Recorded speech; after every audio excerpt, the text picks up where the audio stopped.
80 करोड़ लोगों को हम मुफ्त राशन देते हैं। बेरोजगारी सबसे टॉप है हमारे पास। और आज हमारा जितना भी हमारे पास बजट है वो हम डिफेंस पे खर्च कर रहे हैं। हमारे पास स्कूलों में टीचर नहीं है, अच्छे स्कूल नहीं है, फैन नहीं है, बिल्डिंग्स नहीं है, अस्पताल अच्छी नहीं है हमारे पास। पर डिफेंस पे हमारा इतना पैसा खर्च हो रहा है, वो हमको चूस रहा है। ये तो हम नहीं कह रहे हैं, ये तो हमारे जो जयशंकर जी मिनिस्टर हैं उन्होंने खुद कहा कि हम चाइना का मुकाबला नहीं कर सकते, हम बहुत कमज़ोर हैं उनके मुकाबले में। 80 करोड़ लोगों को हम मुफ्त राशन देते हैं। बेरोजगारी सबसे टॉप है हमारे पास। और आज हमारा जितना भी हमारे पास बजट है वो हम डिफेंस पे खर्च कर रहे हैं। हमारे पास स्कूलों में टीचर नहीं है, अच्छे स्कूल नहीं है, फैन नहीं है, बिल्डिंग्स नहीं है, अस्पताल अच्छी नहीं है हमारे पास। पर डिफेंस पे हमारा इतना पैसा खर्च हो रहा है, वो हमको चूस रहा है। क्यों? जब हम कहते हैं कि हिंदुस्तान बहुत बड़ी इकोनॉमी है, इट्स लाइक एन एलिफेंट, पर उस हाथी को कहीं ना कहीं जो हमारे डिफेंस पे, जो हमारी दुश्मनी है आपस में पाकिस्तान के साथ निभाने में, जो हमारा पैसा खर्च होता है, उसने कहीं ना कहीं हमारे मुल्क की इकोनॉमी को काफ़ी वीक कर रखा है। आज भी जब से ऑपरेशन सिंदूर हुआ तब से आप सिर्फ सुनते हैं कि हमने कौन कौन सा हथियार खरीदा, अमेरिका से कौन से जेट्स खरीद रहे हैं, रूस से कौन से खरीद रहे हैं। तो सारा पैसा हमारा इसी में जा रहा, तो इकोनॉमी तो दिन ब दिन डाउन होती ही जाएगी।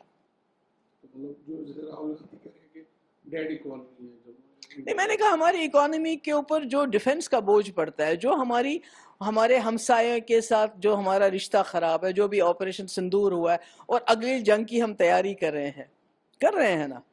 बाकी तो हम गरीबी कैसे हटाएं उसकी बात नहीं कर रहे हैं, बेरोजगारी कैसे हटाएं, कैसे अच्छे अस्पताल बनाएं, अच्छे स्कूल बनाएं, उसकी बात तो कोई नहीं कर रहा है। कि अमेरिका से अब हमने जेट 35 लेना है, रूस से 400 लेना है, किससे क्या लेना, उसी की बात हो रही, गरीबी हटाने की बात तो नहीं हो रही है। तो इसमें तो हमारी इकोनॉमी इस पर वीक है, उसमें तो कोई शक ही नहीं है। तो इसमें हमारे लिए कोई चुकाने वाली बात नहीं है। हमने देखा कि अब जो न्यू नॉर्म है वो बिल्कुल है कि जो कानून की बालादस्ती नहीं है कहीं भी, there is no rule of law. अगर होता तो जो हमारी पहलवान बच्चियों का मोलेस्टर है तो वो बीजेपी में इस तरह नहीं खुलेआम नहीं घूमता। आपका जो गुरमीत सिंह है, जो अपने आप को राम रहीम कहता है, जो कन्विक्ट है मर्डर के लिए, रेप के लिए, तो जब इलेक्शन होते हैं तो बीजेपी के वो कैंपेन चलाता है।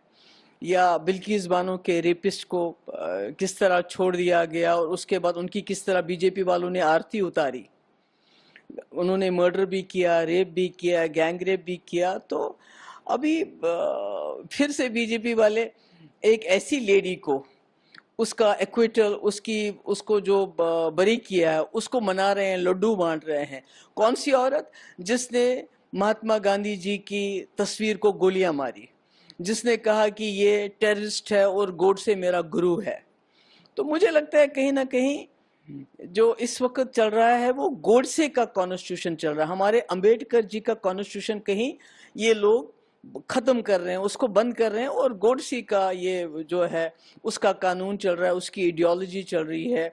और जो इस वक्त मुल्क में हो रहा है वो सब गोडसे के हिसाब से हो रहा है। और अनफॉर्चुनेटली जिस तरह बीजेपी सेलिब्रेट कर रही है, जैसे जब बिल्किस बानो के रेपिस्ट को छोड़ा गया तो उन्होंने लड्डू बांटे, उन्होंने आरती उतारी उनकी। आज जब इसको, ये जो लेडी है, इसको एक्विट किया गया तो फिर से सेलिब्रेट कर रहे हैं। कि मतलब इमेजिन कीजिए, गांधी जी को की तस्वीर को जो गोली मारे, जो गोडसे को अपना गुरु कहे, वो गोडसे जो हमारे मुल्क का सबसे पहला और सबसे बड़ा दहशतगर्द रहा है।